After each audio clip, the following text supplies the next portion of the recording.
Baik, assalamualaikum warahmatullahi wabarakatuh. Sini saya akan memaparkan materi tentang UAS hadis tematik. Perkenalkan, nama saya Muhammad Iksan Fajar dari kelas Manajemen Dakwah D. Sini saya akan membahas tentang hadis tentang membantu sama Muslim. Hadis riwayat Ahmad nomor 5388 yang bunyi hadasana hajaja hadasana laisa hadasani uqatilu ani bani sihabi an salima bana abdillahi ahbarahu an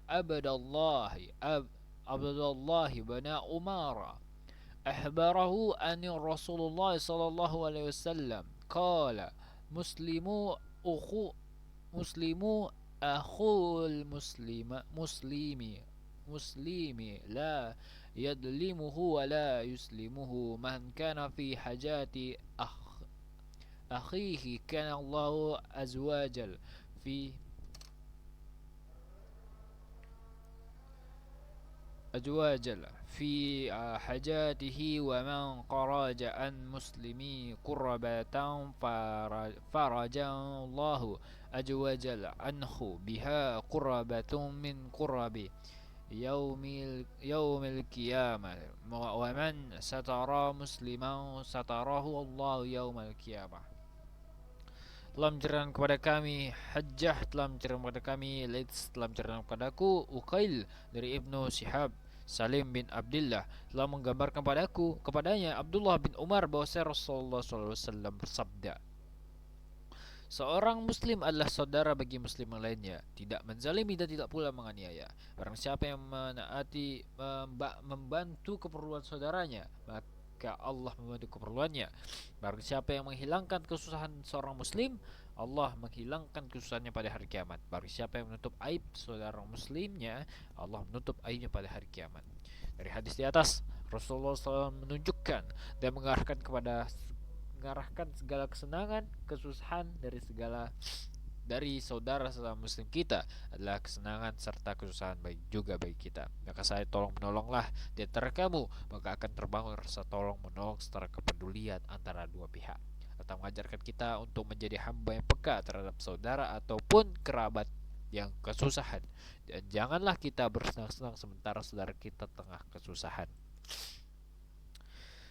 Selanjutnya ada ramu-ramu Allah hadis Arba'in nomor 30 dari Abu Salabah Al-Qusyani Justrum bin Nashir radhiyallahu anhu dari Rasulullah SAW, beliau telah bersabda, sesungguhnya Allah Ta'ala telah mewajibkan beberapa perkara, maka janganlah kamu meninggalkannya, dan telah menetapkan beberapa batas, maka janganlah kamu melampauinya, dan telah mengharamkan beberapa perkara, maka janganlah kamu melanggarnya, dan dia mendiamkan beberapa perkara sebagai rahmat bagimu, bukan karena lupa, maka janganlah kamu membicarakannya. Dari hadis di atas dapat dipahami bahwa Allah telah menetapkan beberapa perkara, maka janganlah kita melampaui atas apa yang Allah sudah tetapkan, dan janganlah pula lalai dari apa yang Allah perintahkan.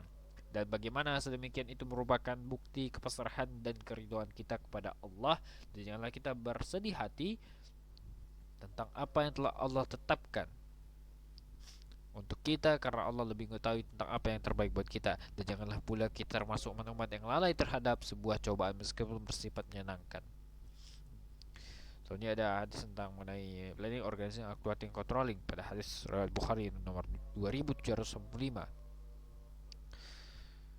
Dia berkata, berangkatlah kalian hingga sampai di Taman Qakar. Di sana ada seorang wanita berkendara dan dia membawa surat. Maka ambillah surat itu darinya. Lalu kami berkata, berangkat hingga ketika tiba di taman, kami mendapatkan wanita itu lalu berkata kepadanya, keluarkanlah surat tersebut. Maka wanita itu berkata, tidak ada surat padaku. Kami berkata, "E, kamu keluarkan surat itu atau kami lucuti pakaianmu." Akhirnya dia mengeluarkan surat itu dan mereka membawanya kepada Nabi SAW. Lalu kami menemui Rasulullah. Ternyata surat itu ditulis oleh Khatib bin Abi Bat'ah yang ditunjukkan kepada orang-orang musyrikin dari penduduk Makkah, di mana dia menggambarkan tentang rencana Rasulullah SAW. Lalu Rasulullah SAW berkata, "Wahai Khatib, apa yang kamu lakukan ini?" Khatib berkata, "Wahai Rasulullah, jangan terburu-buru bersikap kepada aku." Selanjutnya ada pengarahan. Hadis riwayat Bukhari ayat 23.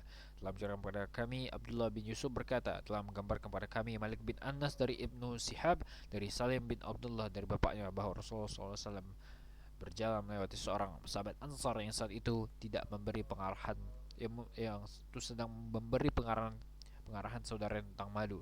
Maka Rasulullah SAW bersabda, tinggalkanlah dia karena sungguhnya malu adalah bagian dari iman. Selanjutnya ada pelaksanaan dari hadis riwayat Abu Daud nomor 3893.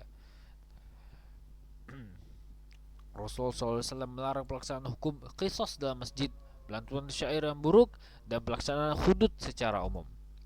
Kemudian ada pengawasan. Hadis riwayat Muslim nomor 1749. Saat itu Rasulullah SAW memakai selendang buatan Najran yang tebal pinggirnya. Tiba-tiba seorang Arab Badui mendapatkan beliau, lalu tariknya selendang Nabi tersebut sekuat-kuatnya hingga kulihat selendang tersebut terbekas di leher Rasulullah SAW karena kuatnya tarikan. Kemudian orang tersebut berkata, wahai Muhammad, perintahkanlah kepada bendahara Tuhan agar memberikan harta yang ada dalam pengawasan Tuhan kepadaku. Soalnya ada hadis tentang kebajikan dan dosa. Hadis riwayat Muslim nomor 4632. Dari An-Nawas bin Sim'an Al-Ansyari, dia berkata, aku pernah bertanya kepada Rasulullah SAW tentang arti kebajikan dan dosa. Sabda beliau, kebajikan itu ialah budi pekerti yang baik, sedangkan dosa ialah perbuatannya atau tindakan yang menyesakkan dada, dan engkau sendiri benci jika perbuatan itu diketahui oleh orang lain. Adapun hadis tersebut mengartikan definisi kebajikan, pendalaman makna kebajikan dalam ruang lingkup kehidupan, di mana kebajikan sebagai sisi positif dan dosa sebagai efek yang timbul dari kesalahan secara sadar maupun tidak, terlepas dari sisi batinnya ataupun sisi fisik dan psikis yang dialami. Dan yang terakhir, hadis luasnya ampunan Allah. Hadis Arba'in nomor 42. Aku mendengar Rasulullah SAW bersabda, Allah berfirman, wahai Bani Adam, sesungguhnya jika engkau senantiasa berdoa dan berharap kepadaku, niscaya aku akan mengampunimu sesungguhnya dosa yang ada padamu, dan aku tidak peduli. Wahai anak Adam, jika seandainya dosamu setinggi langit, kemudian engkau memohon ampun kepadaku, niscaya aku akan memberikan ampunan kepadamu, dan aku tidak peduli. Wahai anak Adam, seandainya engkau menghadap kepadaku dengan membawa dosa sepenuh bumi, kemudian engkau berjumpa denganku dalam keadaan tidak menyekutukanku dengan sesuatu apapun, niscaya aku akan mendatangimu dengan ampunan sepenuh bumi pula. Hadis riwayat At-Tirmizi, dan dia berkata bahwa hadis ini adalah hasan sahih. Ternyata memaparkan bentuk ataupun makna luasnya ampunan Allah bagi hamba-hamba yang melampaui batas. Bahkan dalam hadis tersebut Allah berfirman, wahai Bani Adam, sesungguhnya jika engkau senantiasa berdoa dan berharap kepadaku, niscaya aku akan mengampunimu semua dosa yang ada padamu. Aku tidak peduli. Sungguh nikmat Tuhanmu yang mana lagi yang engkau ingkari. Apakah kita termasuk hamba-hamba yang kurang bersyukur? Nauzubillahi min zalik. Demikian para materi tentang beberapa hadis. Saya mohon maaf jika banyak kekurangan. Kepada Allah saya mohon ampun. Wabillahi taufiq wal hidayah. Wassalamualaikum warahmatullahi wabarakatuh.